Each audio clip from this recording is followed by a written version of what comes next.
Welcome to V3 news లక్ష్యం సమాజహితం. నేను Emilia. బులెటిన్లో ముందుగా హెడ్లైన్స్ చూద్దాం. ప్రకాశం జిల్లా పోలీస్ స్టేషన్లో ఏసీబీ దాడులు. లంచం తీసుకుంటూ ఏసీబీ అధికారులకు పట్టుబడ్డ హెడ్ కానిస్టేబుల్ వీర్రాజు.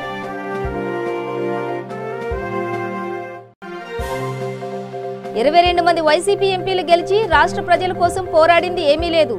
శ్రీకాకుళంలో మీడియాతో మాట్లాడిన TDP MP Kinjarapu Rammohan Naidu. Nirmal BJP party కార్యాలయంలో ఎంపీ సోయం బాపురావు సమావేశం. టెక్స్టైల్ పార్కు బహింసాలో ఏర్పాటు చేయాలని ప్రధానిని కోరినట్లు వెల్లడి. డీటెయిల్స్ చూస్తే ప్రకాశం జిల్లా పోలీస్ స్టేషన్లో హెడ్ కానిస్టేబుల్ వీర్రాజు లంచం తీసుకుంటూ ఏసీబీ అధికారులకు పట్టుబడ్డాడు.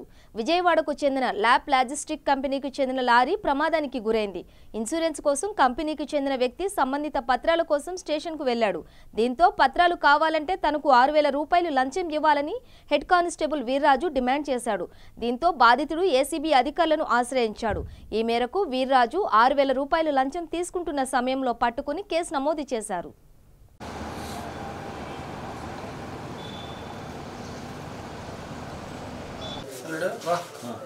తీసేసే చంద్ర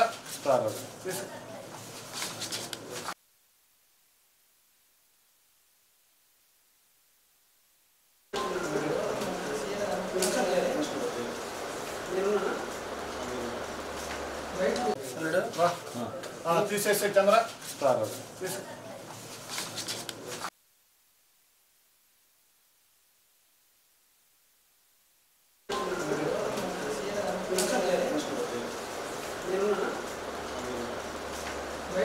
కరీం ఖాన్ అనే ఒక ఆయన ఒంగోలు ఏసీబీ ఆఫీస్కి వచ్చి ఒక రిపోర్ట్ ఇచ్చారండి. ఆ రిపోర్ట్ యొక్క కంటెంట్స్ ఏంటంటే, ఆయన మేనేజర్ న్యాప్ లాజిస్టిక్స్ విజయవాడకు సంబంధించిన లారీ కంపెనీలో పనిచేస్తున్నారు. ఆయన చెప్పేది ఏంటంటే, వాళ్ళ లారీ హనుమాన్ జంక్షన్ నుంచి చెన్నైకి టైల్స్ రోడ్స్ తీసుకెళ్తుండగా 15th ఎర్లీ మార్నింగ్ 2:30కి అరౌండ్ మద్దిపాడు విలేజ్కి దగ్గరలో ఒక యాక్సిడెంట్ అయింది. అది ముందు వెళ్తున్న లారీని వెనక నుంచి కొట్టడం వల్ల లారీకి డ్యామేజ్ అయింది.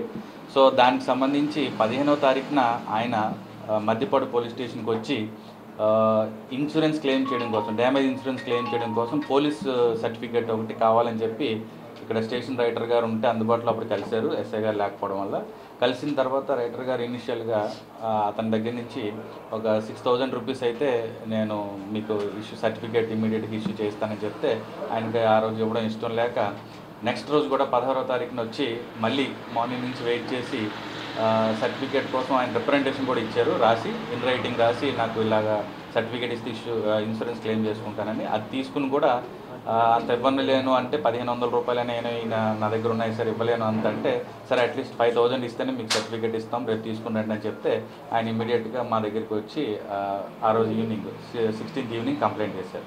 మేము కంప్లైంట్ చేసిన తర్వాత ఈ వెరిఫై చేసాం, కంటెంట్స్ కంప్లైంట్ యొక్క వెరిఫై చేస్తే అది కరెక్ట్ అని తెలిసింది. ఆ లారీ బేరింగ్ నెంబర్ AP16TE5667 అనే వెహికల్కి ఇన్సూరెన్స్ కోసం అనమాట. సో మేము ఈరోజు మార్నింగ్ 11:45 అరౌండ్ ఇక్కడ ఆయన కంప్లైంట్ కరీం ఖాన్ గారికి లోపలికి పంపించాము. లోపలికి పంపిస్తే రైటర్ గారు ఉన్నారు. రైటర్ గారు ఆ 5,000 రూపీస్ తీసుకుని లెక్క పెట్టుకుని ఆయన టేబుల్ డ్రైవర్లో చేసుకుని ఆయన సర్టిఫికేట్ మీద ఎస్ఐ గారు సంతకం అక్కర్లేదు, నేనే చేసిస్తాను పర్వాలేదు వ్యాలిడిటీ అని చెప్పి ఆయన సంతకం చేసేసి ఆ సర్టిఫికేట్ ఇచ్చారు. ఇచ్చిన వెంటనే ఆయన బయటకు వచ్చి మాకు సిగ్నల్ ఇస్తే మేము వచ్చి ఇమీడియట్గా ఆయన్ని రెడ్ హ్యాండెడ్ మీడియేటర్ సమక్షంలో పట్టుకోవడం. శ్రీకాకుళం స్వామివారిని టీడీపీ ఎంపీ కింజారపు రామ్మోహన్ నాయుడు దర్శించుకున్నారు. వీరికి ఆలయ అధికారులు స్వాగతం పలికి దర్శన ఏర్పాట్లు చేశారు. దర్శనం అనంతరం మీడియాతో మాట్లాడుతూ టీడీపీ ప్రభుత్వ హయాంలో పార్లమెంటు సమావేశాల్లో రైల్వే జోన్ ప్రత్యేక హోదాతో పాటు అనేక సమస్యల అంశాలను లేవనెత్తి వాటిపై పోరాటం చేశామని గుర్తు చేశారు. నేడు 22 మంది వైసీపీ ఎంపీలు గెలిచి రాష్ట్ర ప్రజల కోసం పోరాడింది ఏమీ లేదన్నారు. చంద్రబాబుపై కక్షతో ఆయన ప్రవేశపెట్టిన అనేక అభివృద్ధి సంక్షేమ కార్యక్రమాలపై ఏపీ సీఎం కక్ష ధోరణి ప్రదర్శిస్తున్నారని అన్నారు. ఈరోజు నా పుట్టినరోజు సందర్భంగా కలియుగ దైవమైనటువంటి వెంకటేశ్వర స్వామి వారి ఆశీస్సులు పొందడానికి తిరుపతి వచ్చాం. ఇప్పుడే దర్శనం కూడా చేసుకున్నాం. మన రాష్ట్రం కానీ మన ప్రజలు కానీ అలాగే తెలుగుదేశం పార్టీ మా కుటుంబానికి ఎల్లప్పుడూ కూడా వెంకటేశ్వర స్వామి తాలూకు ఆశీస్సులు ఉండాలని హృదయపూర్వకంగా కోరుకుంటున్నాం. అలాగే గతంలో కూడా మనం చూసుకుంటే నా పుట్టినరోజు సందర్భంగా పార్లమెంట్లో కూడా నేను పోరాటం చేసి రైల్వే జోన్ కానీ ప్రత్యేక హోదా కానీ ఇటువంటి ఎన్నో అంశాల మీద దీక్ష కూడా పార్లమెంట్లో చేశాను. ఆ రోజులన్నీ కూడా గుర్తుకొస్తున్నాయి. 5 సంవత్సరాలు కూడా కష్టపడి పోరాడాం ఢిల్లీలో. ఈరోజు ఆ బాధ్యత అంతా కూడా అధికారంలో ఉన్నటువంటి వైఎస్ఆర్ కాంగ్రెస్ పార్టీ మీద ఉంది. 22 మంది ఎంపీలతో ఈరోజు పార్లమెంట్లో కూర్చున్నటువంటి పార్టీ వైఎస్ఆర్ కాంగ్రెస్ పార్టీ. ఎన్నికల ముందు కూడా ప్రజల దగ్గరికి మాకు ఓట్లు వేయండి, గెలిపించండి, ఇవన్నీ కూడా సాధించుకొస్తామని చెప్పినటువంటి పార్టీ 6 నెలలు అయినప్పటికీ కూడా ఎటువంటి కార్యక్రమం కూడా చేయకపోవడం అనేది ఒక వైఫల్యంగా ఈరోజు నేను భావిస్తున్నాను. ఎక్కడా ఒత్తిడి తీసుకొని రాలేకపోతున్నారు. ఎన్ని అవకాశాలు పార్లమెంట్లో వచ్చినా, కేంద్ర స్థాయిలో వచ్చినా ఏ ఒక్కరు కూడా అడగలేకపోతున్నారు. ఇంకో విషయం చెప్పాలనంటే, ఒక ముఖ్యమంత్రి గారు ఢిల్లీ వెళ్ళిన తర్వాత ఒక హోంమంత్రి గారి అపాయింట్మెంట్ కూడా దక్కించుకోలేకుండా ఈరోజు ఒట్టి చూపులతో అక్కడ ఒట్టి చేతులతో ఈరోజు వస్తున్నారనంటే రాష్ట్రం తాలూకా పరిస్థితి కేంద్రంలో ఏ రకంగా ఉందనేది కూడా ప్రజలు ఒకసారి తెలుసుకోవాలి. అయినా మా వంతుగా 3 ఎంపీలు ఉన్నా సరే తెలుగుదేశం పార్టీ తరఫున మేము ఇప్పటికీ కూడా పోరాడుతున్నాం.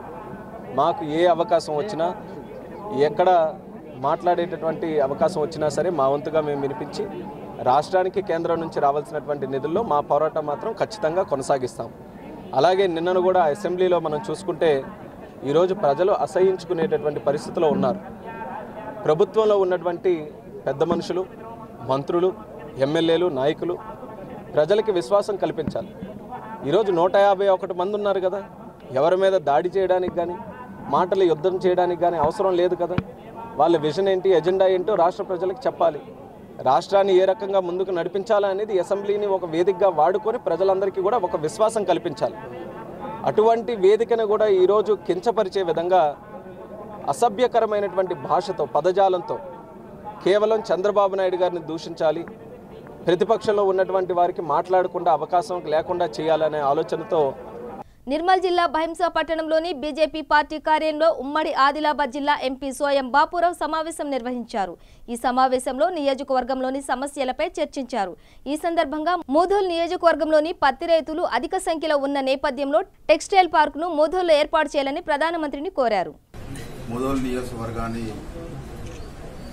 ఈరోజు ప్రత్యేకంగా ఇక్కడ సమస్యలు ఏమున్నాయో తెలుసుకోవడానికి రావడం జరిగింది.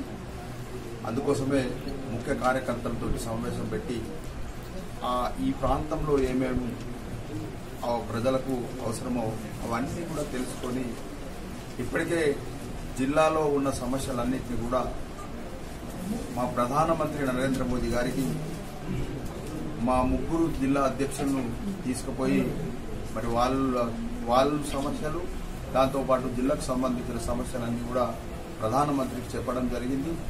వారు కూడా తప్పనిసరిగా ఆదిలాబాద్ నియోజకవర్గం వెనుకబడిన నియోజకవర్గం కాబట్టి మీ నియోజకవర్గాన్ని అభివృద్ధి చేసే బాధ్యత నాది అని కూడా చెప్పడం జరిగింది. కాబట్టి మేము గత 6 నెలల నుంచి నిరంతరం మన ప్రజల సమస్యల గురించే పార్లమెంట్లో ఇప్పటికే 6-7 సార్లు మన జిల్లా నియోజకవర్గానికి సంబంధించిన విషయాలన్నీ కూడా పార్లమెంట్లో మాట్లాడడం జరిగింది.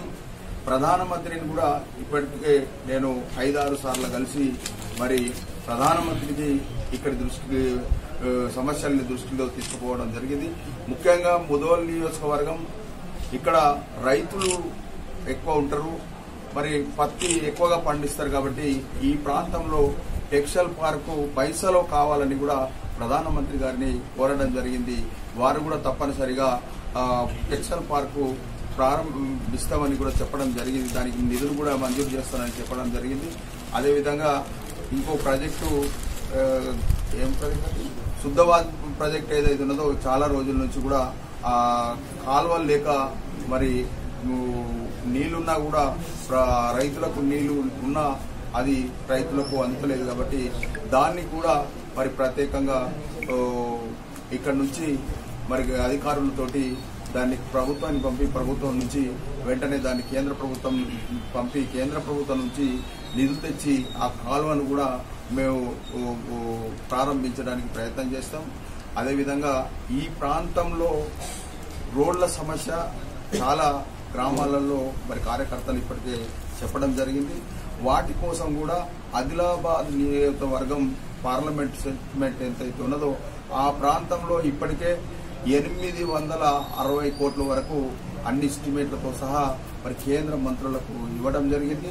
వారందరూ కూడా ఈ నెక్స్ట్ రాబోయే బడ్జెట్లో 860 కోట్లు కూడా ఆదిలాబాద్ పార్లమెంట్ నియోజకవర్గంలో ఉన్న రోడ్లన్నిటి కూడా పెట్టుమని కూడా కేంద్ర మంత్రి ఆదేశాలు ఇవ్వడం జరిగింది. కాబట్టి రాయలసీమ విద్యార్థి సంఘాలు జేఏసీ చైర్మన్ కోనేటి వెంకటేశ్వర్లు కన్వీనర్ మోహన్ ఆధ్వర్యంలో కర్నూలు నగరంలోని కలెక్టరేట్ ముందు సీఎం జగన్ చిత్రపటానికి పాలాభిషేకం నిర్వహించారు. ఈ సందర్భంగా వారు మాట్లాడుతూ జ్యుడిషియల్ క్యాపిటల్ గా కర్నూలును ఎన్నుకోవడం పట్ల నాయకులు సంతోషం వ్యక్తం చేశారు. ఈ సందర్భంగా కర్నూలులో అడ్మినిస్ట్రేటివ్ బ్లాక్ తో కూడిన 2వ రాజధాని ఏర్పాటు చేయాలని కోరారు.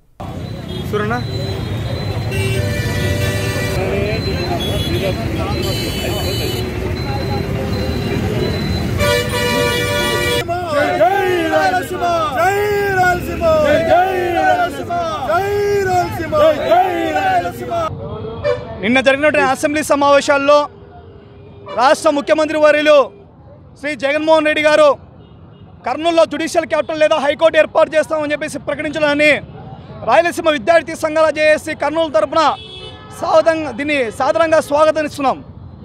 అయితే కర్నూలులో జ్యుడిషియల్ క్యాపిటల్ను, విశాఖపట్నంలో అడ్మినిస్ట్రేటివ్ ఎగ్జిక్యూటివ్ క్యాపిటల్ను, అమరావతిలో లెజిస్లేటివ్ క్యాపిటల్ను ఏర్పాటు చేస్తామని ప్రకటించడం జరిగింది. అయితే సార్ ఇది ఎలా ఉంటుందంటే తల ఒక చోట, తొండం ఒక చోట, ఏదైతే మొండెం ఒక చోట, కాళ్ళు ఒక చోట అన్నట్లుగా విభజించినట్టు మున్సిపాలిటీలో ఏదైతే అట్లా ఉంటుంది సార్. అయినా అభివృద్ధి వికేంద్రీకరణ అలాగే ఉండాలి. అయితే ఇక్కడ ప్రధాన అంశం ఏంటంటే సార్, మేము అడుగుతున్నది, మా రిక్వెస్ట్ ఏంటంటే విశాఖపట్నంలో అడ్మినిస్ట్రేటివ్ బ్లాక్ పెట్టడం వల్ల కర్నూలు ప్రజలు ఈరోజు విజయవాడ, గుంటూరుకి వెళ్ళాలంటే చాలా ఇబ్బంది ఉంది సార్. 400 నుంచి 500 కిలోమీటర్ల దూరం ఉంది. రేపు మళ్ళీ మీరు 200 కిలోమీటర్లు పెంచి 700 కిలోమీటర్ల దూరంలో ఉన్న విశాఖపట్నంలో అడ్మినిస్ట్రేషన్ బిల్డింగ్ పెడతా ఉంటున్నారు. అయితే దాన్ని మేము స్వాగతిస్తాం సార్. దానికి సమానంగా కర్నూలులో కూడా అడ్మినిస్ట్రేటివ్ బ్లాక్తో కూడినటువంటి క్యాపిటల్ను ఏర్పాటు చేయాలని చెప్పేసి మేము ఇక్కడ కోరుతా ఉన్నాం సార్. తిరుమల శ్రీవారిని నైవేద్య విరామ సమయంలో పలువురు ప్రముఖులు దర్శించుకుని మొక్కులు చెల్లించుకున్నారు. ప్రధాని సోదరుడు Prahlad Modi, Karnataka deputy CM C N Ashwanarayana, cine artist Karumanchi Raghu దర్శించుకుని ప్రత్యేక పూజలు చేశారు. వీరికి ఆలయ అధికారులు స్వాగతం పలికి దర్శన ఏర్పాట్లు చేశారు. అనంతరం అర్చకులు రంగనాయక మండపంలో వేద ఆశీర్వచనం చేయగా ఆలయ అధికారులు పట్టు వస్త్రంతో సత్కరించి తీర్థ ప్రసాదాలను అందజేశారు.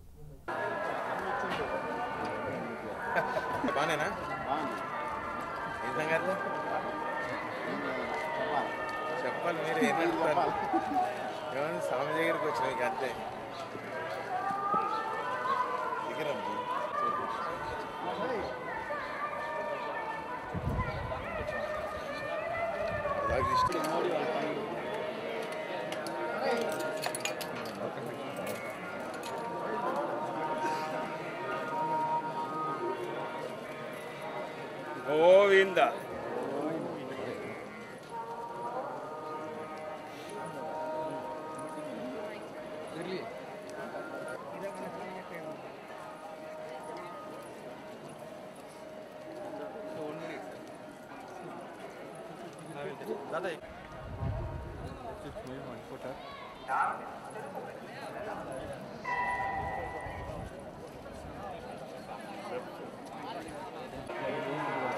ಅವರಲ್ಲ ಇವರು ನಮ್ಮ ನೀವೇನು ಮಾತಾಡೋಗಿದ್ರೆ ಮಾತಾಡಿ ಬನ್ನಿ. ತಿರುಪತಿ ಬಗ್ಗೆ ನಮ್ಮ ದೇವಸ್ಥಾನದ ಹೇಳ್ಬಿಡಿ. ಅದನ್ನು ಚೌಲ್ಟ್ರಿ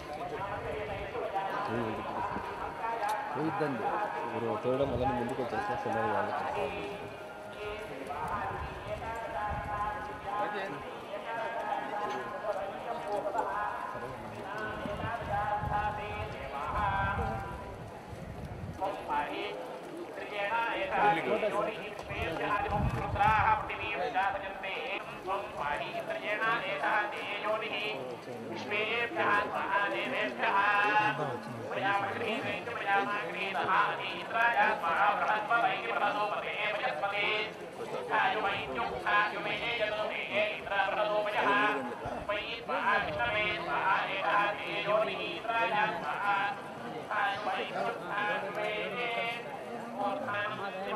సంగారెడ్డి జిల్లా పటాన్చేరు మండలం చిన్నకంచుకచెర్ల గ్రామంలో కోపు చెరువు సుందరీకరణ పనులు చేపట్టారు.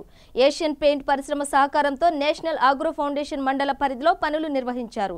ఈ సందర్భంగా గ్రామంలో ఏర్పాటు సమావేశంలో సుందరీకరణ పత్రాన్ని సర్పంచ్ నారాయణ రెడ్డికి అందజేశారు. ఈ కార్యక్రమంలో ప్రభుత్వ పాఠశాల విద్యార్థులు ప్రదర్శించిన పలు సామూహిక నృత్యాలు అందరినీ ఆకట్టుకున్నాయి.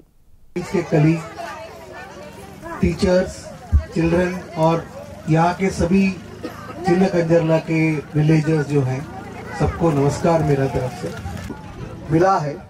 उसके लिए आप लोग को सबको धन्यवाद पहले मैं करना चाहता हूँ और NAF को धन्यवाद करना चाहता हूँ कि वो यहाँ पर प्रोजेक्ट सक्सेसफुली कंप्लीट किए हैं।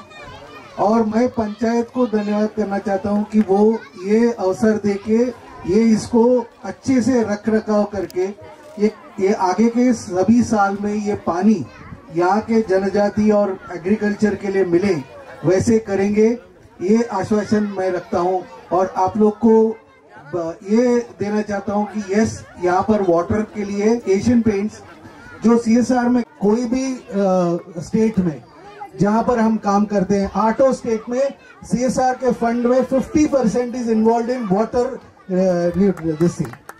तो ये हमारा कंपनी का ये एक बोर्ड ये डिसीजन है कि हम 50% उसमें CSR के फंड उसी में करें।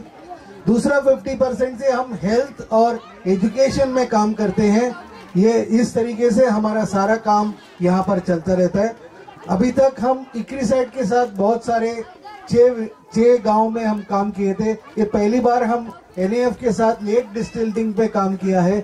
Very good, thank you very much for creation doctor and for all the support. Thank you sarpanch ji for giving us the opportunity. Thank you very much, thank you. Thank you sir, thank you very much. అందరము నడుము బిగించాలి. ముఖ్యంగా భూగర్భ జల మట్టాలు పడిపోవడానికి రకరకాల కారణాలు అయి ఉండొచ్చు.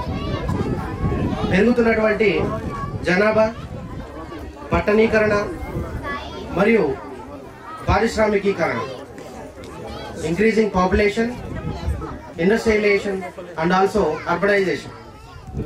సో హియర్ ఇలాంటి సందర్భాలలో ఒకప్పుడు ఒక 20 సంవత్సరాల కింద 30 సంవత్సరాల క్రితం మనము భూగర్భ జలాల గురించి మాట్లాడినట్టయితే భూమి నుంచి ఒక 5 మీటర్లు 10 మీటర్ల లోతునే ప్రస్తుతానికి భూగర్భ జలాలు 20 మీటర్లు 30 మీటర్ల లోతుకి పడిపోవడం జరిగింది. దీనికి కారణాలు మనం ఇందాకనే చెప్పుకున్నాం. జనాభా పెరుగుదల కావచ్చు, పారిశ్రామికీకరణ కావచ్చు, తర్వాత ఈ పట్టణీకరణ కావచ్చు. అయితే దీనికి ఒక రెమెడీ, అవగాహన పెంచుకోవడానికి ముందుకు రావాలి. భూగర్భ జలాలు విచ్చలవిడిగా ఇష్టం వచ్చినట్టు వాడడం వల్ల ఫ్యూచర్లో ఇప్పుడు ఈ చిన్నపిల్లలు ఫ్యూచర్ జనరేషన్ మొత్తం వాళ్ళకి. మల్లంపల్లి నోబెల్ క్రాస్ రోడ్లో 7 సంవత్సరాల బాలుడు మద్యం కొనుగోలు చేశాడు. 18 సంవత్సరాల లోపు వారికి మద్యం కొనుగోలు చేయొద్దంటూ ప్రభుత్వం జారీ చేసిన నిబంధనలకు విరుద్ధంగా ఈ చర్యలకు పాల్పడుతున్నారు. ఈ ఘటనపై అధికారులు చర్యలు తీసుకోవాలని స్థానికులు కోరుతున్నారు.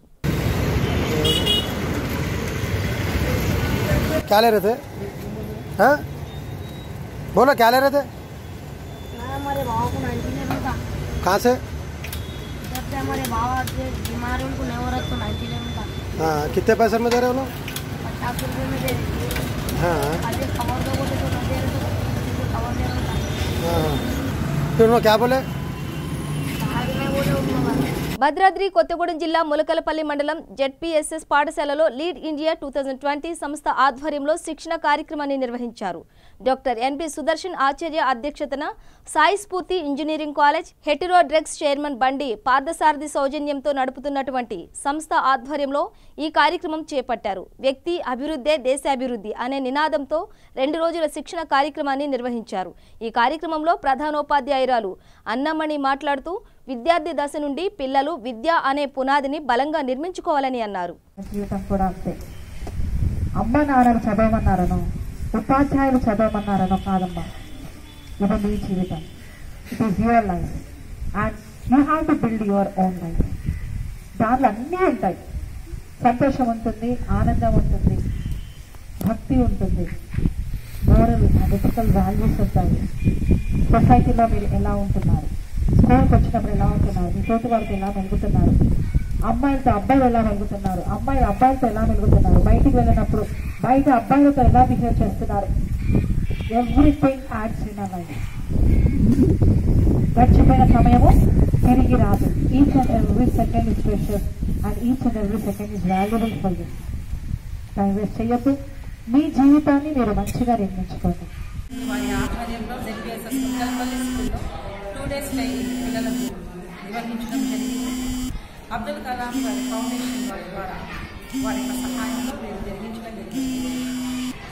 దాంట్లో వీరు పిల్లలకు నైతిక విలువలు, ఎథికల్ వాల్యూస్, మోరల్ వాల్యూస్ ఎలా ఇన్కల్కేట్ చేసుకోవాలి, తద్వారా వారు ఎలా డెవలప్ అవ్వాలి, అలాగే ఫ్యామిలీని and village at the same time district and state and కంట్రీని ఎలా డెవలప్ చేయొచ్చు, ఒక్కొక్క విద్యార్థి వాళ్ళు డెవలప్ అవ్వడం ద్వారా కంట్రీని ఎలా డెవలప్ చేయొచ్చు అని వాళ్ళు చెప్పడం జరిగింది. అవును, ప్రతి విద్యార్థి కూడా వాళ్ళు డెవలప్ చేసుకుంటూ.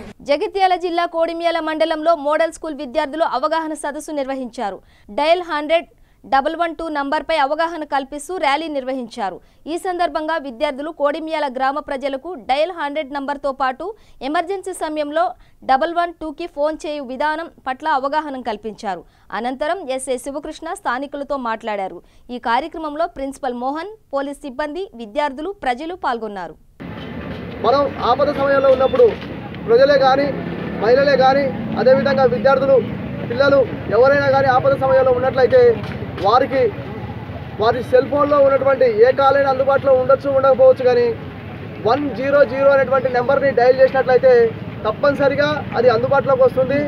ఆ యొక్క 100కి డయల్ చేయడం ద్వారా సంబంధిత పోలీస్ స్టేషన్కి సమాచారం అందడం జరుగుతుంది. ఆ సమాచారం పోలీస్ స్టేషన్లో ఎవరైతే విధులను నిర్వహిస్తూ ఉంటారో బ్లూ కోట్స్ సిబ్బంది కానీ, లేకపోతే పెట్రోల్ కార్ సిబ్బంది కానీ మీకు అత్యవసర సమయంలో ఆ కాల్ను స్వీకరించి మీ యొక్క కాల్కి అటెండ్ అయ్యి మీ యొక్క సమస్య ఏదన్నా కానీ తప్పనిసరిగా తీర్చుతారు. అదేవిధంగా మిమ్మల్ని ఆపద నుండి కాపాడుతారు.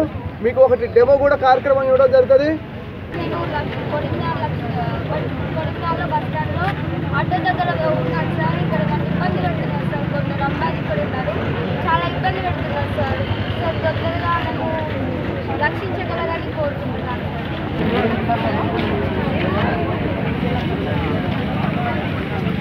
అవును సార్, కొడిమ్యాల బస్ స్టాండ్ దగ్గర ఇక్కడ ఆటోలో ఆగే దగ్గర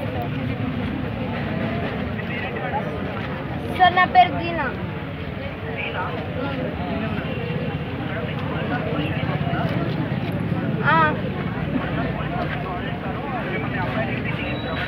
అవును sir. Okay sir, thank you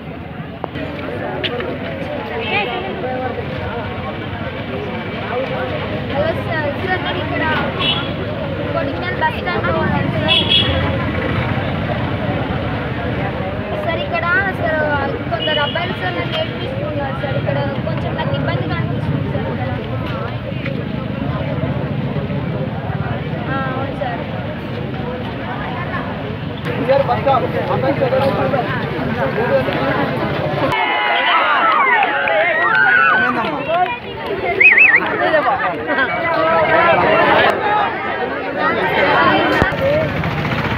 Karimnagar జిల్లా కొత్తపల్లి మండలంలోని నాగుల మల్యాల గ్రామ పంచాయతీ కార్యాలయంలో ఉచిత వైద్య శిబిరం ఏర్పాటు చేశారు. గత సంవత్సరం నిర్వహించిన కంటి వెలుగు కార్యక్రమంలో భాగంగా రేకుర్తి లయన్స్ క్లబ్ ఆధ్వర్యంలో కంటి ఆపరేషన్ వారిని గుర్తించి ఉచితంగా ఆపరేషన్ చేయించడానికి డాక్టర్ వంశీకృష్ణ మరియు కంటి వైద్య నిపుణులు జలంధర్ పరీక్షలు నిర్వహించారు. ఈ కార్యక్రమంలో గ్రామ సర్పంచ్ నాగిని ప్రసాద్, ఉప సర్పంచ్ కట్ల సుమలత శ్రీనివాస్, వార్డు మెంబర్లు ఏఎన్ఎం సిహెచ్ భాగ్య, ఆశా వర్కర్ ఎం వరలక్ష్మి, గ్రామ ప్రజలు తదితరులు పాల్గొన్నారు.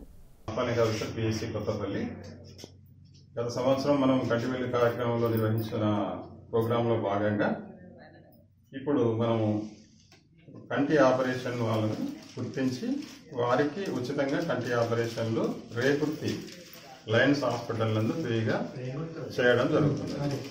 దీనికోసం ఇప్పుడు మళ్ళీ ఏం చేశామంటే మేము ప్రతి విలేజ్కి వచ్చి మీకు ఎవరైతే కంటి ఆపరేషన్లకు అవసరం ఉన్నాయో వాళ్ళందరినీ మరొకసారి గుర్తించి, అందరినీ కాకుండా అవసరం ఉన్న వాళ్ళని గుర్తించి ఇక్కడే గుర్తించి ఆ ఆపరేషన్ అయిన వాళ్ళ అవసరం ఉన్న వాళ్ళకే మళ్ళీ బీపీను, రక్త పరీక్షలు ఇంకేమన్నా అవసరం ఉంటే చూసి వాళ్ళని ఆపరేషన్కి నిర్ధారించి రేపు ఉదయం 10 గంటలకు రేకుర్తి హాస్పిటల్ నుంచి బస్సు వస్తుంది. ఆ బస్సులో మిమ్మల్ని అందరినీ తీసుకెళ్ళి ఉచితంగానే కంటి ఆపరేషన్ చేసి మళ్ళీ ఇక్కడ తీసుకొచ్చి మీకు వదిలిపెడతారు. ఇందులో భాగంగా మీరు తీసుకురావాల్సింది ఏంటంటే మీ ఎంబడి ఆధార్ కార్డు ఒకటి తీసుకొచ్చుకోవాలి. ఎంబడి ఒక మనిషిని కూడా తీసుకోవాలి. ఆ కార్డ్స్ తీసుకోండి, ఆ కార్డ్స్ తీసుకురావాలి. బీపీ షుగర్ ఎట్లుందో కూడా మళ్ళీ చూసి అది చేస్తాం. మీ ఎంబడి ఒక మనిషిని తీసుకొచ్చుకోండి. ఒక మనిషి ఉండాలి మీ ఎంబడి. బస్సులో మిమ్మల్ని మీతో పాటు వాళ్ళకు కూడా భోజనాలు పెడతారు. వాళ్ళకేం భోజనాలు పెట్టకుండా అట్లేమి ఉండదు. మీకు పెడతారు భోజనాలు, వాళ్ళకు కూడా పెడతారు. ఇవాళ తీసుకుపోయి అంటే ఇవాళ పోతే ఇవాళ సాయంత్రం అక్కడ ఉంటారు. మీకు కావాల్సిన కొన్ని పరీక్షలు చేస్తారు. రేపు ఆపరేషన్లు చేస్తారు. పొద్దున నుంచి సాయంత్రం మట్టుకు ఆపరేషన్లు అవుతాయి. రేపు ఆపరేషన్లు అయిపోయిన తర్వాత ఎల్లుండి మళ్ళీ మీకు కన్ను మంచిగా ఉంటేనే అందరినీ మళ్ళీ డిశ్చార్జ్ చేసి ఇంటికి పంపిస్తారు, తీసుకొస్తారు. 99%. బులెటిన్ ముగించే ముందు హెడ్లైన్స్ మరోసారి. ప్రకాశం జిల్లా పోలీస్ స్టేషన్లో ఏసీబీ దాడులు. లంచం తీసుకుంటూ ఏసీబీ అధికారులకు పట్టుబడ్డ హెడ్ కానిస్టేబుల్ వీర్రాజు.